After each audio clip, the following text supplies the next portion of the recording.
Hello viewers, তোমরা সবাই কেমন আছো? আমি তো খুব ভালো আছি। আজকে আবারও একটা নতুন রেসিপি নিয়ে চলে এসেছি। সেটা হচ্ছে কাবলি ছোলার চপ। তার জন্য গামলায় আমি কাবলি ছোলা নিয়েছি। এই কাবলি ছোলাটাতে আমি জল অ্যাড করে দেব। কাবলি ছোলাটাকে 8-10 ঘন্টার জন্য ভিজিয়ে রাখতে হবে। কাবলি ছোলাটা 8-10 ঘন্টার জন্য ভিজানো হয়ে গেছে। দেখুন, কাবলি ছোলা কিন্তু খুব ফুলে উঠেছে।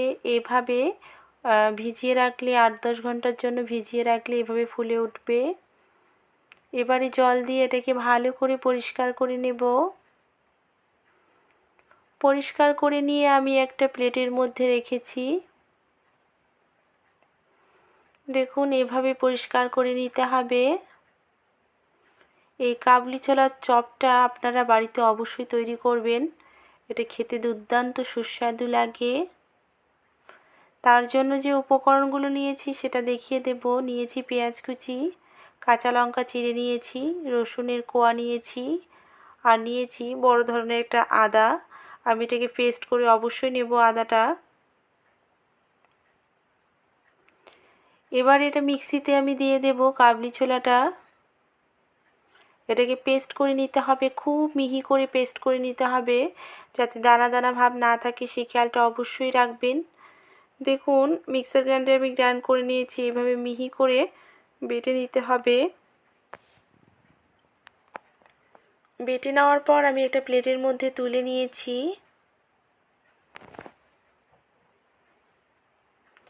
এবারে পেঁয়াজ কুচি, লঙ্কা কুচি আমি একটা বোল সেটে রেখেছি। এবারে এই পেস্টটা দিয়ে দেব।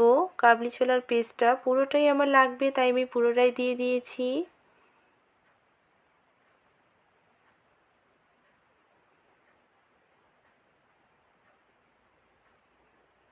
দিয়ে দেব স্বাদ মতো লবণ। আমি এক এক করে সব উপকরণ দিয়ে দেব। হলুদ গুঁড়ো 1/2 চা চামচের মতো দিয়ে দিলাম।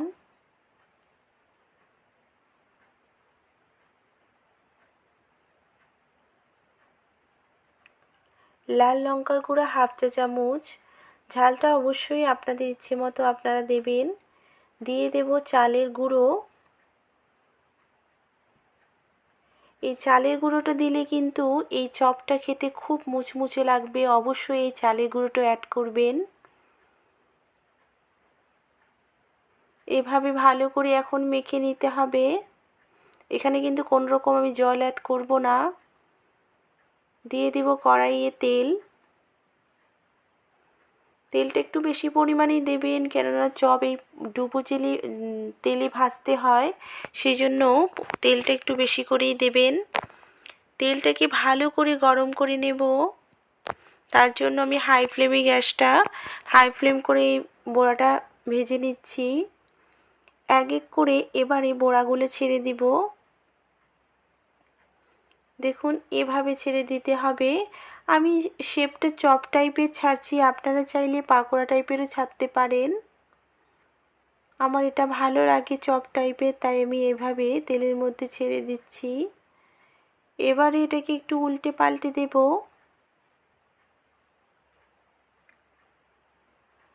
এটা কিন্তু একদমই লাল লাল করে ভেজে নিতে হবে। এবারে কিন্তু ফ্লেমটাকে আমি মিডিয়াম করে এটা ভাজছি।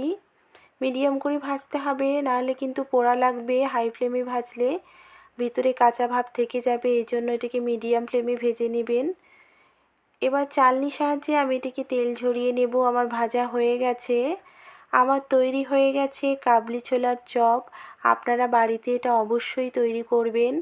এটা কিন্তু আপনারা টমেটো সস বা টমেটো কেচাপ দিয়েও খেতে পারেন। আবার এটা আপনারা বিকেলের চায়ের নাস্তাতেও খেতে পারেন, আবার সকালেও খেতে পারেন। এটা নাস্তাতে অবশ্যই, চায়ের সঙ্গে অবশ্যই ভালো লাগবে।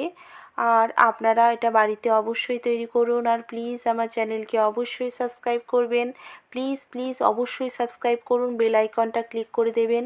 আর আমার ভিডিওগুলো দেখার জন্য আপনাদেরকে অনেক অনেক ধন্যবাদ।